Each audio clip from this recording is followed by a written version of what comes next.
All right, welcome everybody. Thanks for attending. It's great to see so many people showing up for a relatively esoteric topic, I guess. But this is a topic I've been spending a lot of time on the last few years, and so I'm very excited to kind of get some time to share it with you today. So thanks for setting things up, Carol.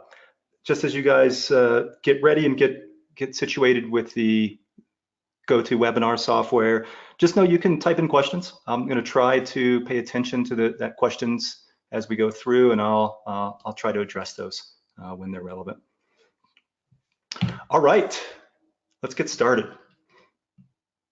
So I had a friend of mine kind of reach out when this webinar got posted and just sent like literally a one-sentence question. What is WMI? I kind of started laughing. I was like, oh man, did not describe it in the webinar abstract well enough. And this is a person obviously in our field, so it I think was a little bit wider question than that. I think he probably understood what WMI was, but his big question is kind of why do I care? Like, why do I have to worry about this kind of idea of WMI? And so, you know, going back a little bit, WMI has essentially been with us all the way back to really NT4, but really was baked first into Windows in Windows 10 2000. It is an implementation of an open standard called the Web-based Enterprise Management Standard. And so it's kind of Microsoft's implementation of that. And the idea of it is really designed to kind of manage and collect data and really administrate the network. Right? So at its face, it's really kind of a relatively boring idea. It's just like a database and data collection kind of component. But WMI isn't just for data collection, of course. If it were, you know, none of us would be here today.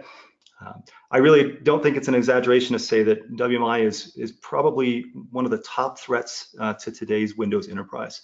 And sadly, most enterprises that at least I've been involved with aren't ready to kind of tackle the threat. So hopefully that's why you're here today. Hopefully you'll walk away with some good tips and tricks to do so yourself. All right, first homework. If you're not familiar with the MITRE ATT&CK site and matrix, put it on your homework list. It's a fantastic resource. It's come out in the last couple of years, and they've been doing an amazing job of really cataloging the variety of kind of attack techniques and threat intel and tying those to specific groups that are using these techniques. And of course, what we're looking at is the attack page for WMI here. And so lots of great information, gives us an idea of kind of whether you can do it remotely or it's a local only. You can see permissions required. Looks like you can use user level, but to be honest, user level is kind of boring. It doesn't get super interesting until we get admin rights. And then of course you see some groups, and this is cut off. So if you go to the real page, you'll see many more examples of different groups that are utilizing WMI. But to be honest, just looking at the ones we see here, you know, when you've got APT29, that's Cozy Bear, Deep Panda, that's China, Black Energy, also Russia. You got some of the top groups in the world demonstrated just on this small snippet of that page. Bottom line is nearly every modern adversary group now is using some form of WMI within its tool set. It's just one of the easiest and stealthy components of modern attacks. You know, it's an excellent vector for evading a lot of the security products that we put in place, these host-based security, whitelisting tools, application whitelisting. You know, it uses trusted Microsoft signed binaries. It's largely memory only. So it has a relatively, or I'd say very small footprint on a given endpoint. And when we get to the network side of things, it can be really difficult to separate this activity from normal because you have so much normal WMI. It is a normal component. You know, we're not talking about a vulnerability today. And it's not something we can get rid of. This is something that's baked into Windows that just happens to be being used for evil. And that just makes it that much more challenging. And of course, the attackers know that. So if you haven't got a chance to look at the CrowdStrike Global Threat Report that just got released, this is one of the components of it. And I pulled it out because I thought it was just really relevant to what we're talking about today. What they did is they basically went through kind of their data set to identify kind of the number of intrusions where these different techniques are used. And basically they use that attack matrix that we just talked about.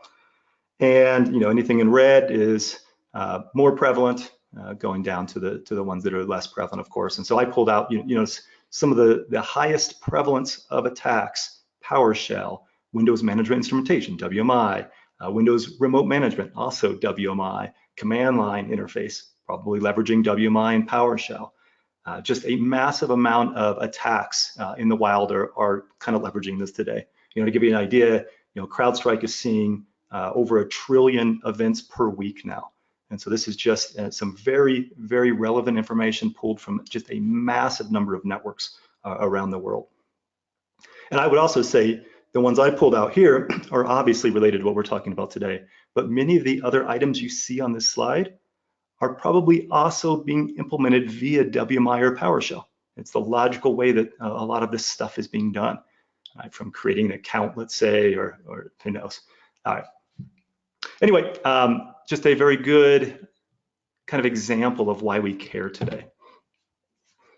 And so when I first started putting this presentation together, my idea was I was going to take kind of the kill chain, which we're kind of looking at now, and I was going to map the elements of the kill chain where WMI was relevant. And so I figured, I'd be able to kind of fill in most of the elements. What I didn't realize is basically the more I dug into this, pretty much everything post-exploitation can be done with WMI. So the slide became kind of moot because every element I had to kind of highlight here. So the bottom line is WMI really starts to get interesting when you get admin rights. So it's largely post-exploitation. Right? So this isn't going to be a vulnerability or use case where someone uses this to get in the network. It's largely implemented directly after that initial foothold and privilege escalation comes up to get you to admin rights. Once you get that, it is game on, and pretty much anything an attacker might want to do can likely be rolled into WMI. So think of WMI as really the ultimate post-exploitation tool kind of in Windows. And so what I want to do for the first few slides is just give you a few examples of kind of some elements that pulled out of that kill chain. We saw it started with kind of the recon element, so the idea of getting the lay of the land. And this is obviously something that's very important to attackers. When they show up on a network, they don't have a very good idea of what they're working with. And so WMI is the logical kind of first step to try to get an idea of kind of what users are in play, what groups they have to play with, what processes are running. As an example, processes might tell them kind of what security software they may have to try to evade or get around. And so we very commonly see these WMI commands run very early in the attack cycle, largely on the early systems. And then sometimes every time an attacker laterally moves to a different system, we'll see a series of these WMI commands run, where again, they can get the lay of the land of where they just moved to.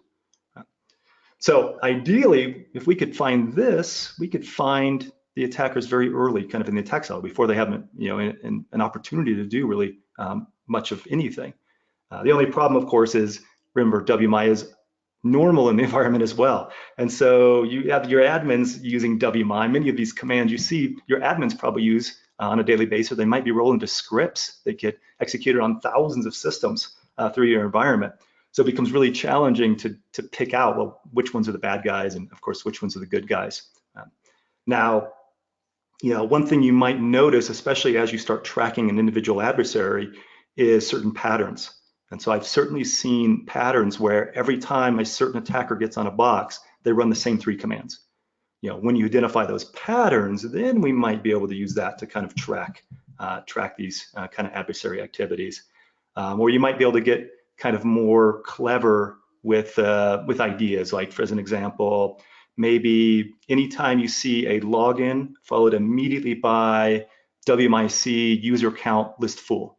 If you see those within seconds of each other, maybe that's kind of an evidence of more of an attack type activity than something that an admin might do the first item that they're on the box. Right? So it might be able to get clever in here, but certainly it's used widely by attackers. And so I see a question about, is there any way to find historical evidence of WMI commands? And the answer is absolutely. And so I'm gonna show you some examples of that when we get later on, is the ability of kind of capturing these historical events with the idea of maybe be able to go back in time, and maybe that's when we start to identify some of this recon activity and some of those patterns. Thanks for the question. Okay, so that's recon, relatively simple. Then we get into really some of the more interesting kind of WMI attacks. So, an attacker is almost never going to have all the privileges they need when they first get a foothold in the environment. So they're most certainly going to have to escalate privileges at some point. And it turns out that WMI is really one of the most effective tools for doing this. It essentially gives the insights to misconfigurations on a system. And so misconfigurations are most commonly used for this elevation of privileges. And so, the de facto tool in the wild for this, you see it up on the top right of the slide, is in the PowerShell Empire kit, which is Power Up, the script. Power Up, it basically runs through over 20 different kind of common misconfigurations, looking for the idea of highly privileged processes that can be attacked, vulnerable services that can be leveraged to essentially power up to get you to the next kind of level of privileges. And so very commonly WMI is implemented for this idea of kind of privilege escalation in an environment.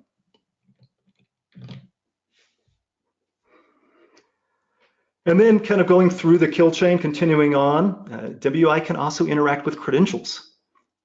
As an example, we're about to see lateral movement. Lateral movement you need credentials to do. Here's an example of essentially laterally moving using something called pass the ticket. And so this was, at least from my perspective, I first saw this from a CrowdStrike report kind of on Deep Panda, or you might know them as APT19. They were using this technique a couple years ago to kind of move through environments, set up backdoors. And what you're seeing here is actually a live demo that was done at a SANS pen test summit a year or so ago. And basically what you're looking at is that authority Kerberos passing essentially a ticket into the WMI command to allow remote access using the privileges of that ticket. Now that might not be, like who cares, they used credentials. But I want you to take a step back and think about this. This is a pass the ticket attack that didn't require any malware, just using native tools. Now, traditionally, to do a pass the ticket attack, we'd need something like Mimikatz or Windows Credential Editor kind of on that system. Maybe Metasploit would be another great example. But getting one of those on the system could be dangerous or impossible.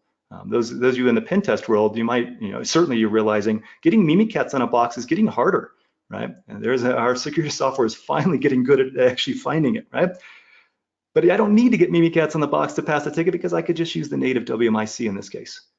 And so that's, I think, the real magic that we see on this slide. And of course, the adversaries have figured this out long ago. All right, speaking of adversaries, if you want to get the lay of the land for the new hotness, sadly, crimeware is a great place to start. So they've increasingly shown a capability of just being able to rapidly incorporate the latest attacks and vulnerabilities. And so this is an example of actually not Petya, but so ransomware kind of, or destructive malware. And what we're looking at is some of the code that Microsoft provided in their analysis of the NotPetya worm. And what I really wanted to point out here is, what we're seeing is essentially WMI. So it's using WMI, process called create. So that's this idea of a very common way to laterally move that essentially says, start this process. And then we can give it something like the node command, which you'll see kind of just in the middle of the slide under the V7 variable here. And that allows you to then create a remote process of your choice. And so NotPetya is using this. NotPetya also uses WMI to find and spread remote shares, and a vast number of other kind of malware or crimeware in the wild is also leveraging WMI for the same thing, for the exact same reasons that someone like Deep Panda would use WMI. It's easy, it's there, almost no one's gonna really alert on it.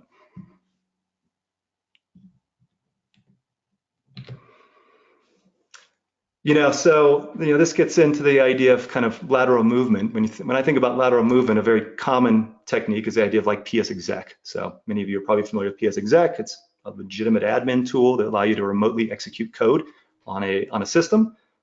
Of course, anything that legitimately can be used could also be used in an evil fashion, and very commonly psexec is abused that way.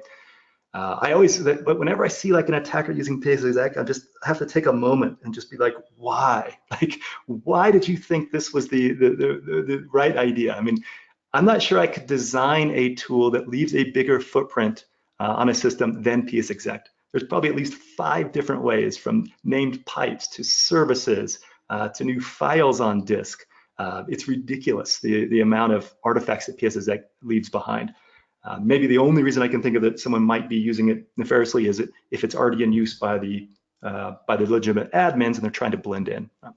But there are just so many better ways than psexec, and what we're looking at is essentially the new hotness.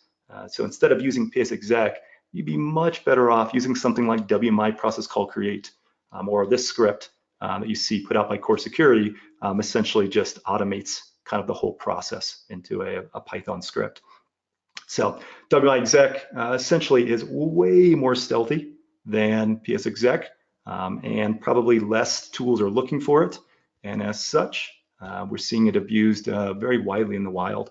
So certainly this is a legitimate pen testing tool, in air quotes, but also we know that legitimate pen testing tools are almost immediately used by our adversaries as well. And so we've seen groups out of China like Stone Panda and Goblin Panda kind of using this in their attacks. And it just makes it that much harder for the defenders because WMI leaves a very small footprint. And so it makes forensics really challenging. So that's really what we're all here to talk about.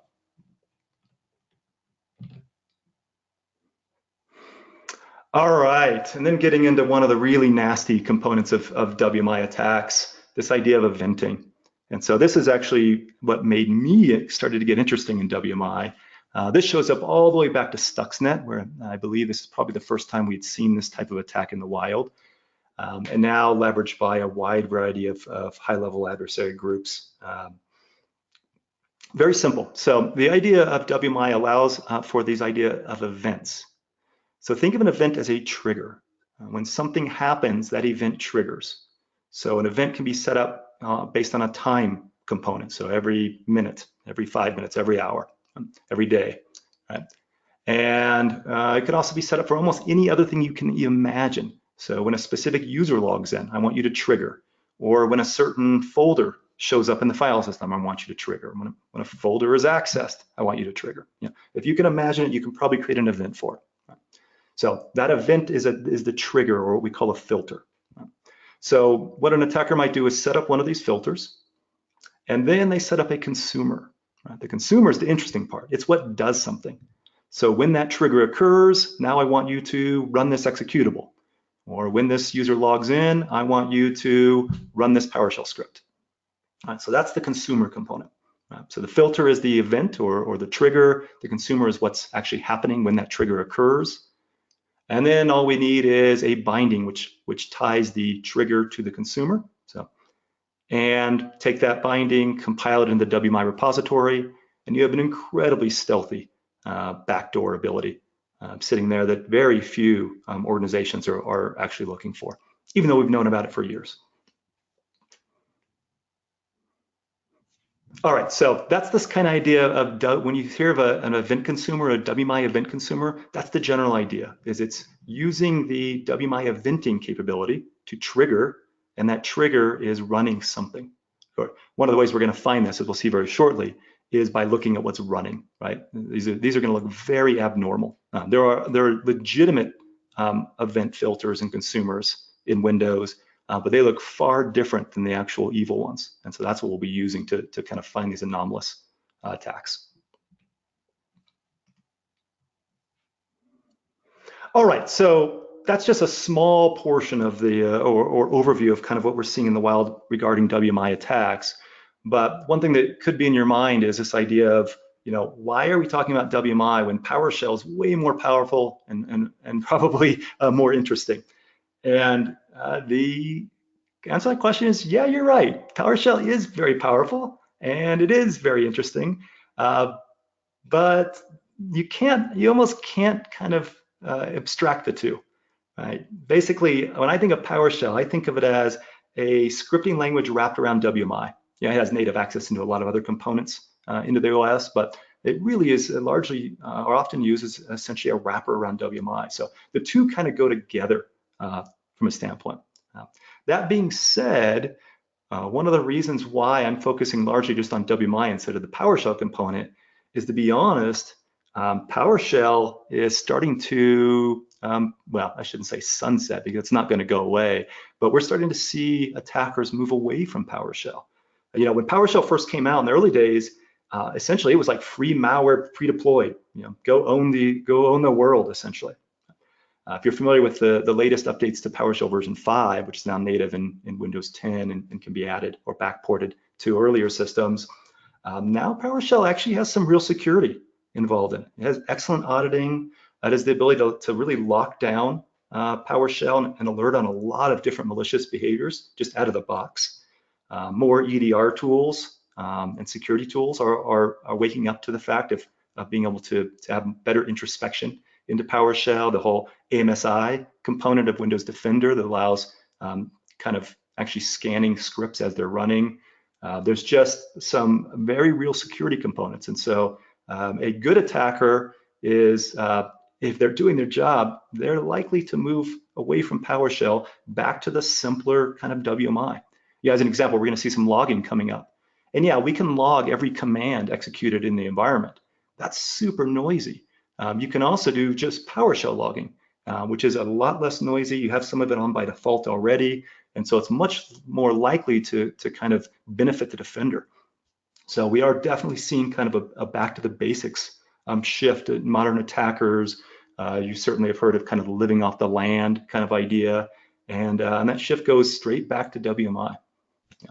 You know, great example, you know, that wmiexec.py versus psexec.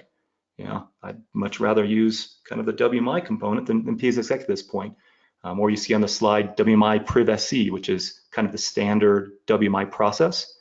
That's running on almost every box. Yeah. So if I'm looking kind of at a process tree on a machine, that's something that maybe I don't pay much attention to, whereas PowerShell, while it's quite common, I'm likely to zoom right into that, maybe dig into how PowerShell is being used long before I run into WMI. So anyway, like we started this whole idea with, WMI just turns out to be stealthy and often good enough. Certainly, though, both are being used in the wild, but we're gonna really focus on how to find the WMI component today. All right, speaking of how to find that, so let's see. We have a question: is WMI privacy considered as an indicator of WMI execution? Is it the one and only process for WMI? Let me put a pin in that. We're gonna have a whole slide kind of on processes, and you'll see kind of how that elements. I've got a good graphic, I think, that'll answer that question for you. All right, so how do we find this stuff? Right, so we have a general idea of kind of what an attack might look like.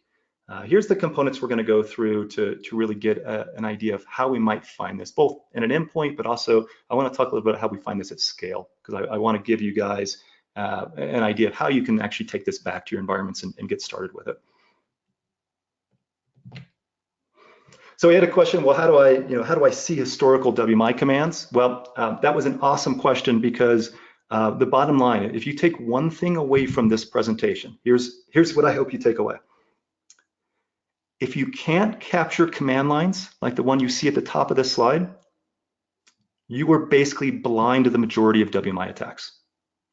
You might be able to identify WMI-C is running or WMI priv-sc is running, but we've already talked about that's not unusual in most environments.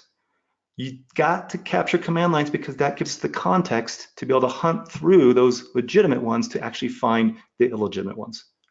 So if you don't have this capability in your environment, you got to get it. Right? There's really no excuse for it anymore. There's multiple components that can be used for this. You know, you see a few on the bottom of the slide. You know, basically out of the box now with Microsoft Event Logs, you can capture command lines. Right? They've backported this all the way to Windows 7, so you can turn on command line auditing. Now it does have the limitation that you have to also turn on process tracking, which is super noisy. So you probably got to get some mechanism to centralize your logs. Should be doing that anyway. But it's more of a process than just flicking a switch and getting command lines. But it's totally doable, totally free if you're already a Microsoft customer.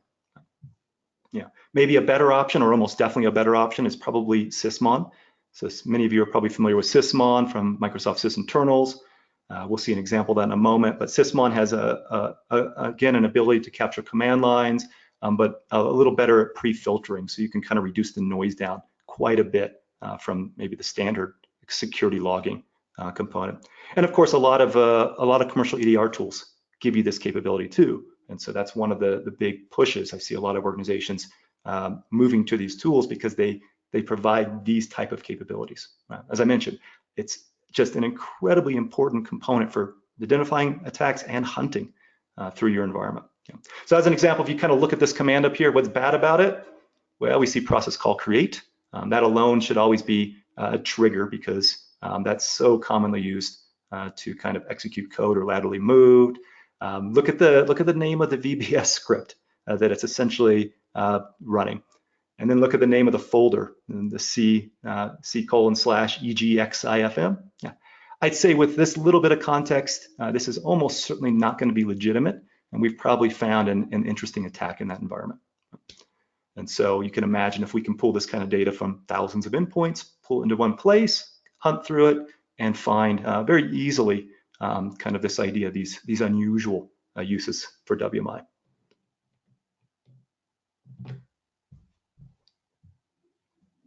So here's an example of what that might look like if you had sysmon running. And so as I mentioned, sysmon is an incredibly powerful free capability. It's essentially the logging that Windows should ship out of the box with. Now, this is what event logging should have given us years ago, but it's kind of an add-on component now. And it really provides a unique opportunity for organizations to really up their detection capabilities for free. Almost everything that sysmon kind of captures is very relevant to the modern attack cycle. And so here's an example of command line capturing. So you notice we've got at the very bottom, looks like we've got, looks like PowerShell had run. And it looks like what PowerShell actually run was in the middle. Looks like PowerShell was used to run something called moffcomp. That we'll see a moff file in a moment. And it looks like essentially it's compiling a moff file, which is an easy way to get WMI event consumers into the WMI repository.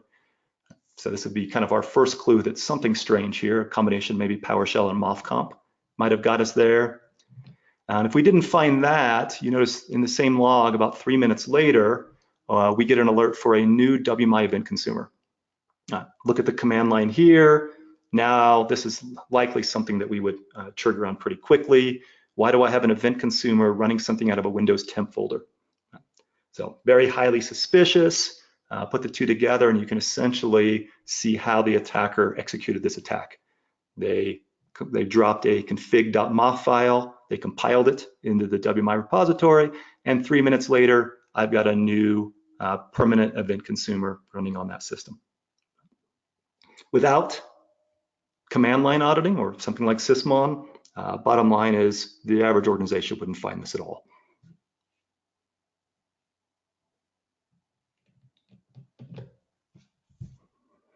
All right, so what we just saw was a command line event consumer. So command line event consumer allows the attacker to run a executable upon that trigger event. So that executable can be something like we just saw, which was like, just a randomly named KB file, or it could be PowerShell.exe running a more complicated kind of script. So certainly command line event consumers are ones that we focus a lot on. The other one that we need to be aware of is something called active script event consumers. And so this is the same idea. It's kind of a consumer that allows an attacker to run something. In this case, it's just going to be some sort of script. So VB or JScript component. And one of the interesting things about active script consumers is it doesn't even have to be like a real script. You can literally just include script text and run it as that, making it even more stealthy. When you hear these ideas of kind of like fileless malware, things like that, well, WMI is sometimes kind of the culprit of that. There's been evidence of these event consumers running something directly stored back into the WMI repository, meaning that there's really no file on disk. There's only the data that's stored in this database kind of baked into Windows. It's going to be very, very challenging to kind of find from a forensic standpoint or at scale. So keep that in mind. Two different event consumers. We're going to come back to these. We're going to see some examples of both of those. Just so you know, there are other event consumers. They haven't really been seen as any malicious capabilities, at least that I'm aware of in the wild. That doesn't mean they never will. But a lot of the kind of the built-in event consumers will be leveraging these. And then of course at the bottom, you notice that there's even an ability to create custom consumers. And again, this is not something that I've personally seen abused in the wild, but it's something I've had on my radar for a long time, because my gut feel is that as we get better at finding these command line and active script consumers, we're going to push the attackers to essentially create their own consumers. And then of course, those will be even more challenging for us to find. So who knows? They're probably already out there in the wild. Maybe one of you will find them as you start poking around kind of in the WMI repository. All right, so how do we find this stuff? The really hard part is all of this eventing kind of component, these consumers, they're built into this kind of backend database that's not very easy to kind of get access to. So the good news is, while WMI and PowerShell can be used for attacks, they can equally be used for defense. This is a common concept. We often use PowerShell for IR data collection and things like that. Right? So as an example, it is a very trivial thing to do to query the event consumers on a system. You're looking at the PowerShell commands on this slide. So literally, I have to just run the different PowerShell get WMI object commands to identify all the filters on a system, all the consumers, and then those bindings. And of course, what I always start with are the consumers, which is what we're looking at here. And essentially, we see a consumer on here.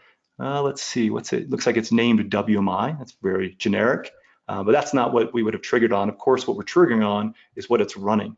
And you notice that this consumer, remember, is what will run when a trigger event happens.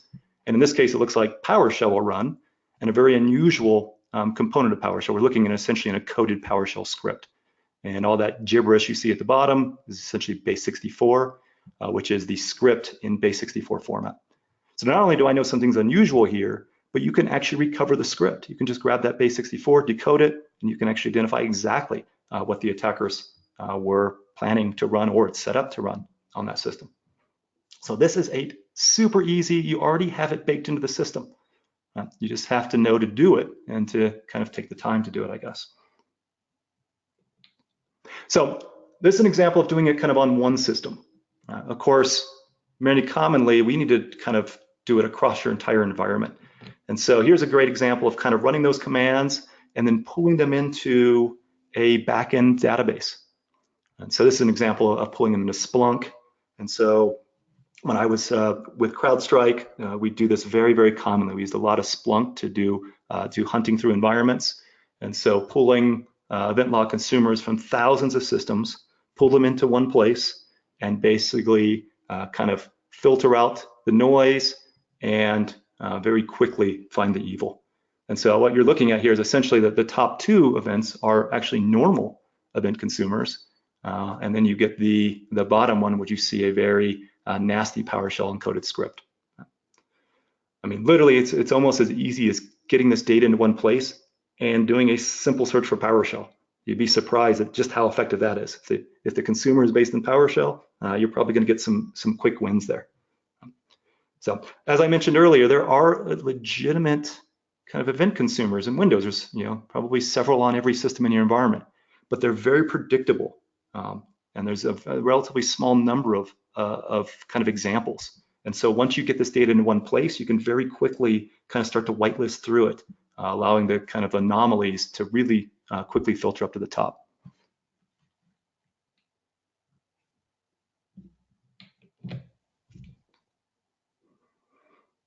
Okay, so a built-in way in Windows to do that querying. I mean, as an example for kind of finding WMI events and consumers, there's really no excuse for organizations not to be looking for these and finding them anymore.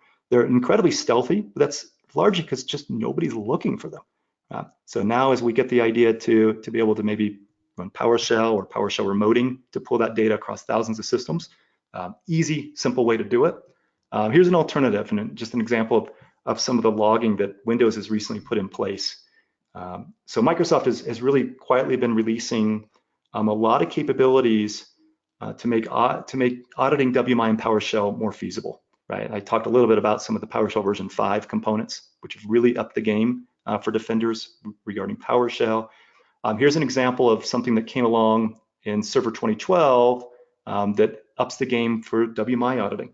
Essentially, it's on by default on every workstation and server product post Windows 2012 R2. So on all your modern systems, you should see this event already nicely being generated for you. And it's essentially, we're looking for event ID 5861. So 5861 is a new permanent event consumer. Now, this is important because this is a pretty high fidelity alert. You do have some consumers on a system, but you don't get a lot of new consumers after initial install. So this becomes kind of a very high fidelity, kind of low noise alert. Like, why do I all of a sudden have a new permanent event consumer on this machine? Not only that, but the event actually captures the event consumer as well as the filter. So just in the event log itself, we can look for things like, again, you see PowerShell. The one on the left is actually an active script event consumer, kind of leveraging a malicious script. But bottom line is all that information is nicely in this WMI operational log. You just have to go look for it. So if you were centralizing all these logs, let's say, you could literally just search again, go do a hunt through all your logs, again, looking for strange event consumers. And maybe over certain time periods. Maybe you still get a lot of data, you can start to narrow it down to certain time periods you know that there's some sort of attack or something going on. So basically, it's kind of taking that data we just pulled via PowerShell. It's an alternate way to get it.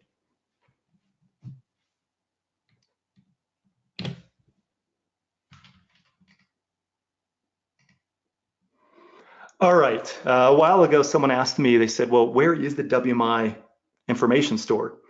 And it was an awesome question. I was like, I don't know. My first guess was, probably the registry. That's where most of the interesting config data in Windows is stored. It turns out it's not the case. It's stored as just individual files sitting on disk. And so we've got this WBEM folder, repository, and a series of essentially database files. Now this is a binary database, pretty nasty format, pretty challenging to interact with natively. Well, natively you would interact with it on a live system, basically running WMI or PowerShell to get there, right? Now, what happens if I don't have a live system anymore? And that's largely been, some of my background is doing kind of traditional forensics as well as incident response. So what if I have a system that I know is has been kind of intruded upon? How do I actually audit the WMI repository in an offline fashion? And traditionally, this has been really hard. Luckily, the FireEye Flare team has released a really great little toolkit for doing this. I'll give amazing credit to FireEye. They have been pounding the drum of WMI for years now.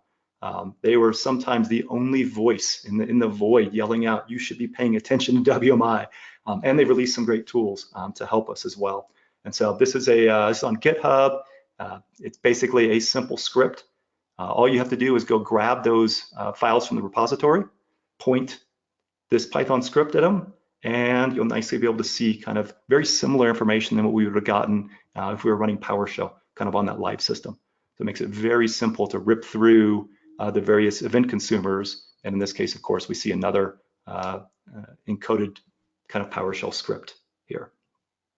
So very, very awesome kind of capability you should have in your forensic component.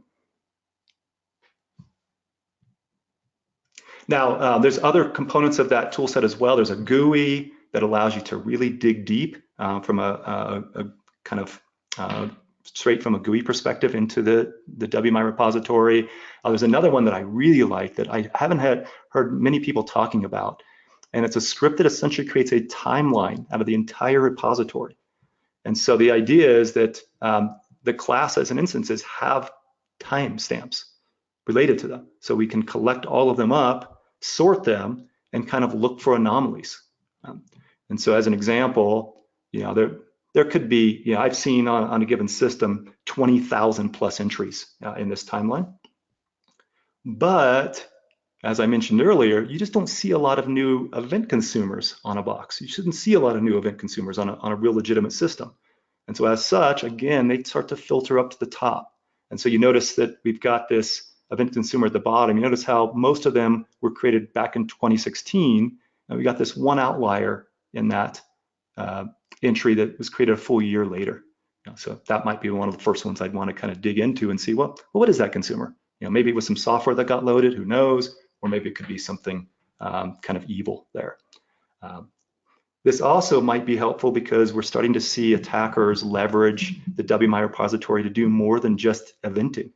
They're sometimes storing their actual scripts and malware directly in the WMI repository. Just again, a super clever way to hide things. Essentially, it's a new file system that they can play with, right? That almost no admins have insight into. So this might be another way we could look through time periods of when we see strange things added into this repository, especially if you have a time range of when an attack occurred.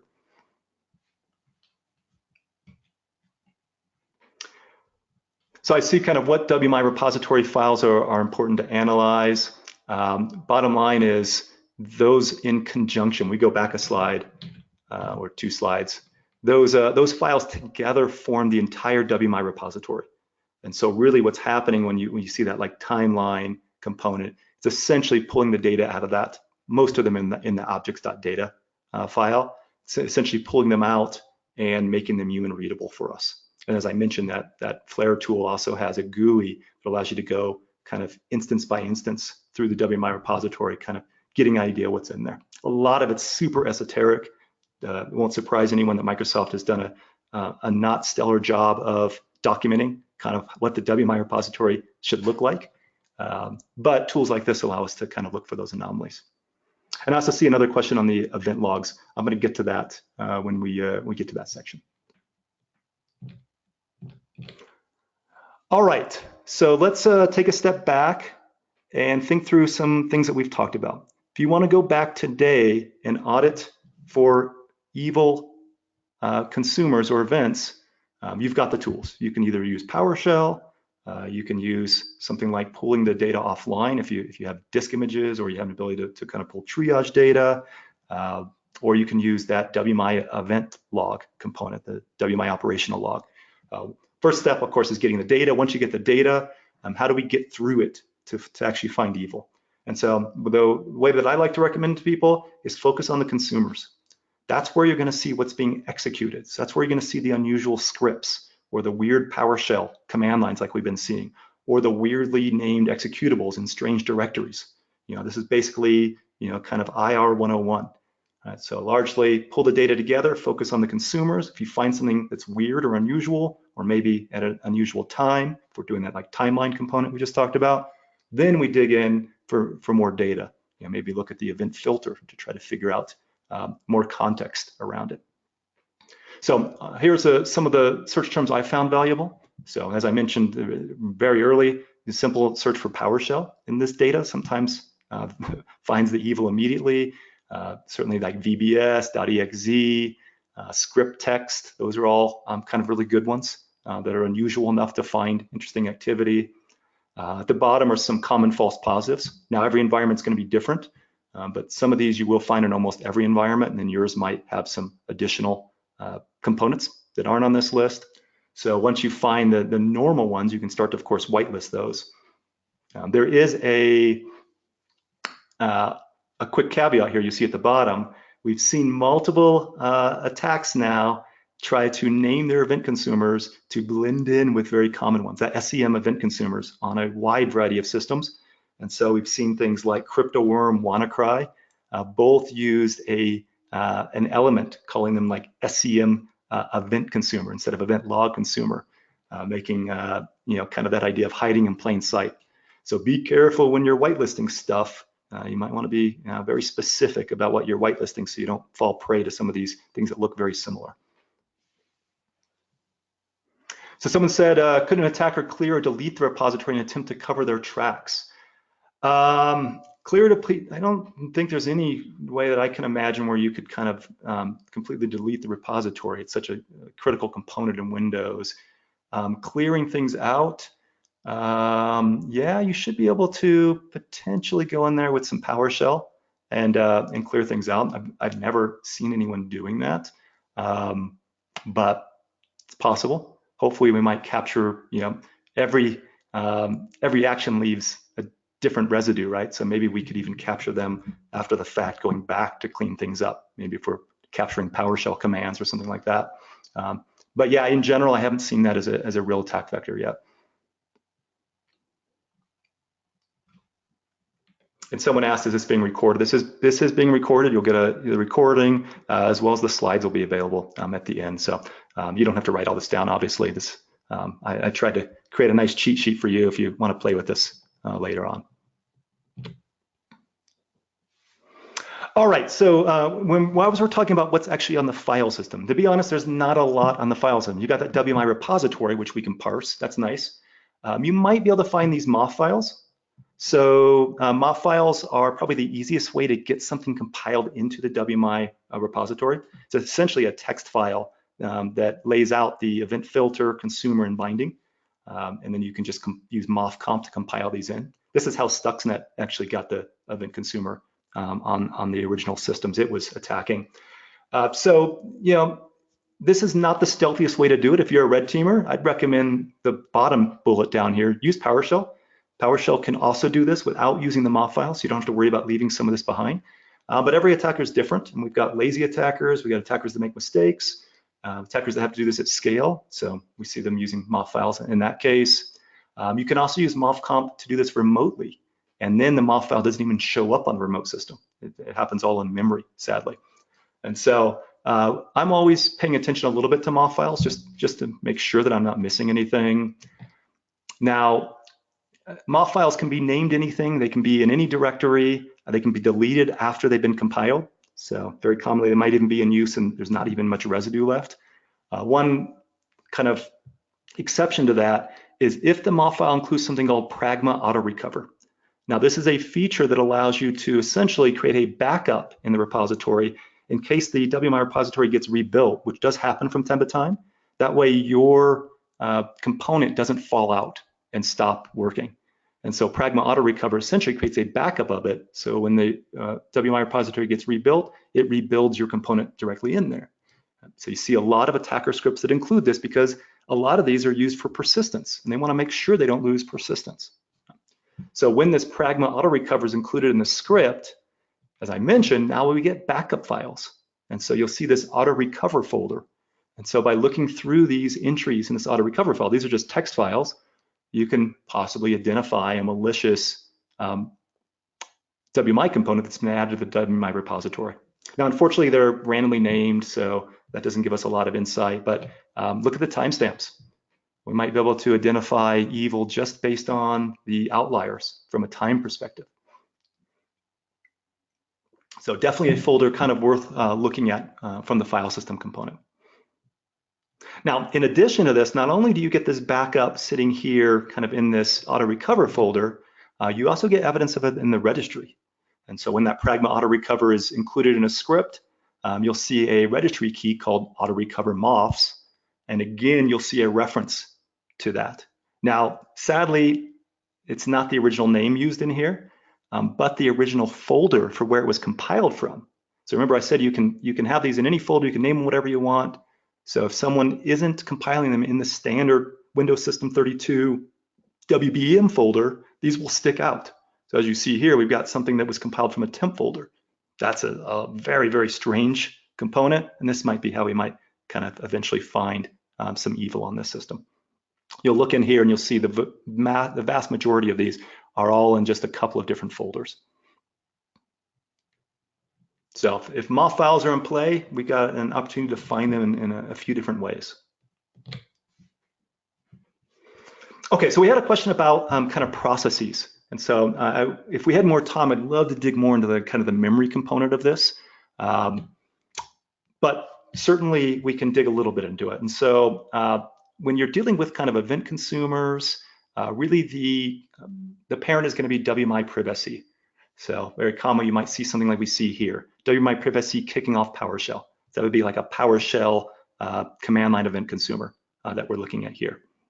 And so WMI privacy is used for a lot of legitimate things, but a lot of times we're looking kind of those children to give us a little more insight. If you see PowerShell under WMI privacy, it's something you definitely want to dig into.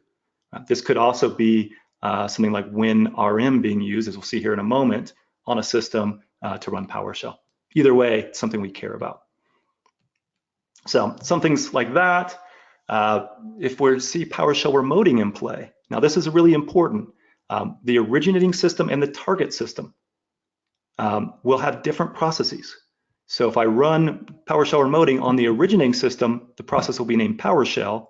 On the target, it'll be WSM prov host. Now the WSM prov host might be more kind of rare in that environment. So we might be able to identify PowerShell remoting by looking for that process. And the same idea with WMI or remote WMI. So on the local system, it might be just WMI-C running. And on the target, again, that WMI-privsc. So WMI-privsc is really the common process that we see WMI activity kind of falling under. And then what we have to do with any of these is really look at the children processes. So having a process tree or a capability to get this, some tool that gives you this, gives you way more context. So now we see WSM prov host, which if we just talk about PowerShell remoting, maybe that's normal, except we see 2 entries under it for sc.exe. So sc allows you to interact with services. So this might be some kind of malicious attack, kind of adding services or interacting with services. And that might, the context might get me to dig a little deeper into this. We cover a lot more of the memory stuff in that Hunt Evil poster that you see at the bottom there. So a lot more of this is kind of explained there. But let's look at some examples. So as I mentioned, WMI-privsc is the parent process that we'd expect for like these event consumers or remote WMI being used. And so if we have a process tree, this is actually from the CrowdStrike Falcon product. And so it provides this kind of idea of this process tree of parent-child relationships. And so you notice kind of towards the bottom, we see kind of WMI-privsc actually running legitimately. It's running under a service host process.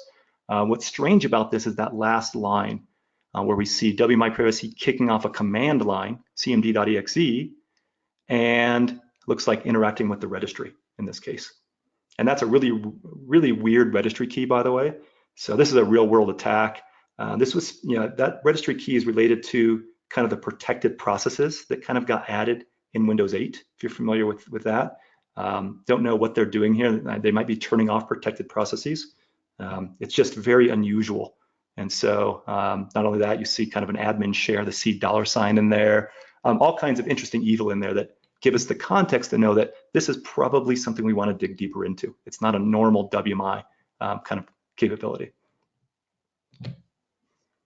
Here's another example. So the parent of ActiveScript consumers, remember there's 2 main consumers we care about, command line and ActiveScript.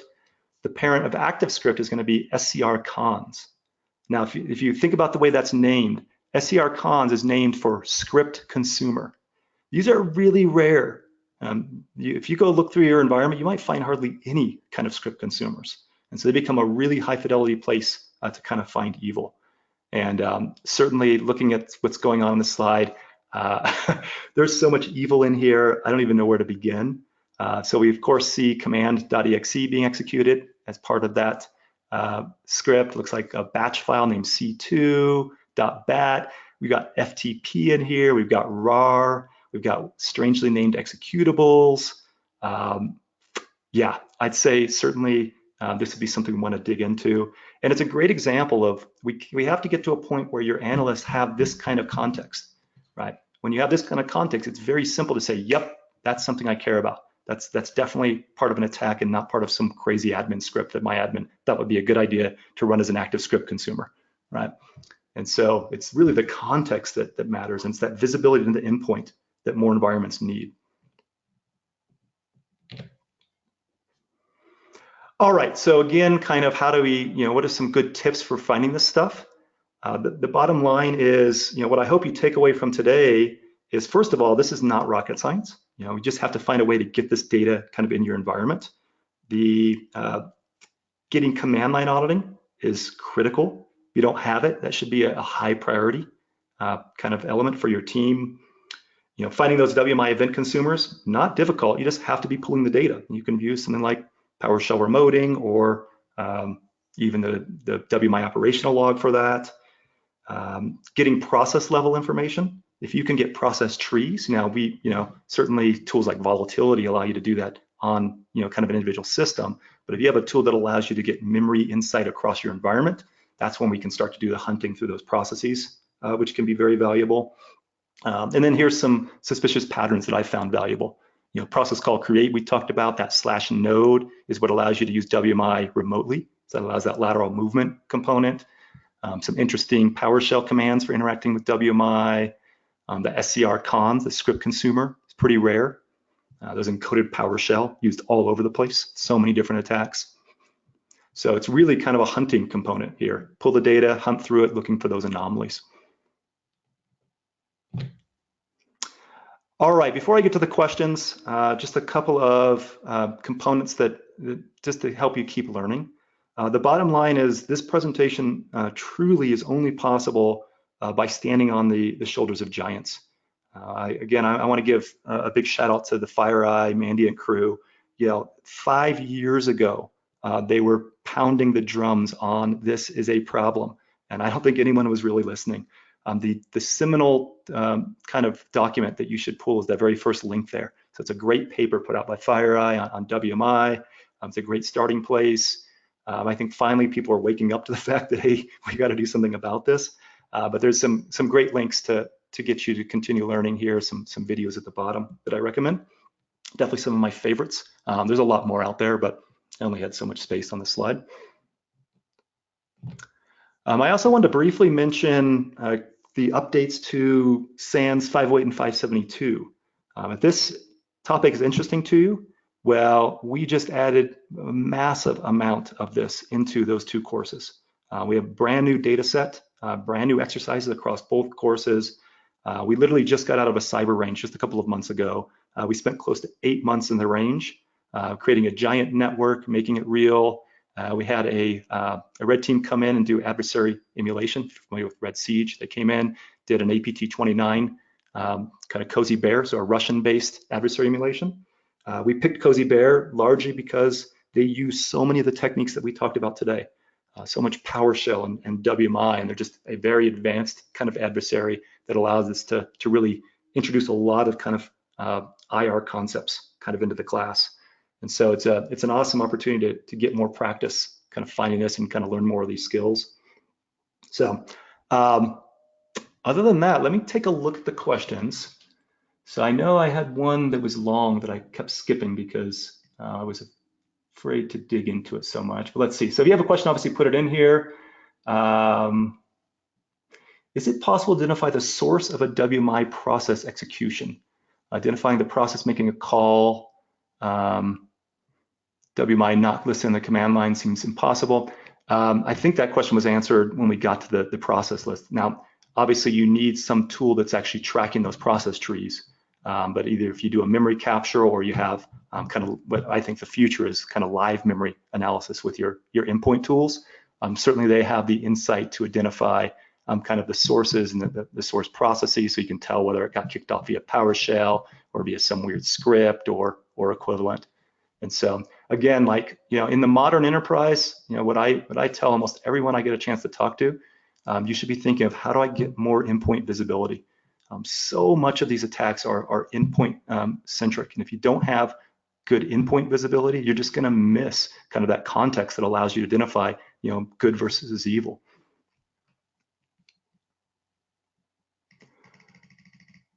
Let's see.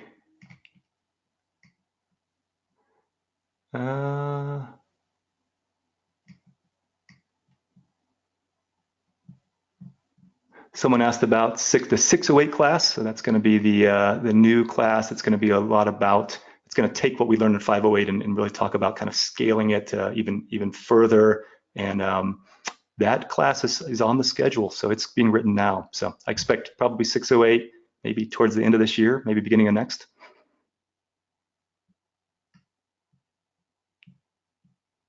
All right, someone mentioned that there's a great sysmon configuration. If you're interested in sysmon, Swift on Security has a fantastic GitHub repo where they've got a really kind of very peer-reviewed kind of sysmon config if you want to get started with sysmon. So Swift on Security is a great place for that. So thanks for that contribution.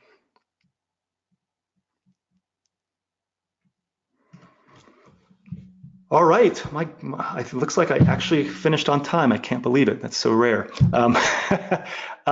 Anyway, I do want to thank you for attending. As I mentioned, you will get these slides, so hopefully they'll be useful to you as you continue to kind of dig through this as we continue the fight. WMI PowerShell is not going away, so finding a way to interact with it, track it, and hunt through it today is going to pay giant dividends as you continue to kind of defend your networks. All right. Thank you, everybody. All right, and thank you so much, Chad, for your great presentation, which helps bring this content to the SANS community. To our audience, we greatly appreciate you listening in. For a schedule of all upcoming and archived SANS webcasts, including this one, please visit sans.org/webcasts. Until next time, take care, and we hope to have you back again for the next SANS webcast.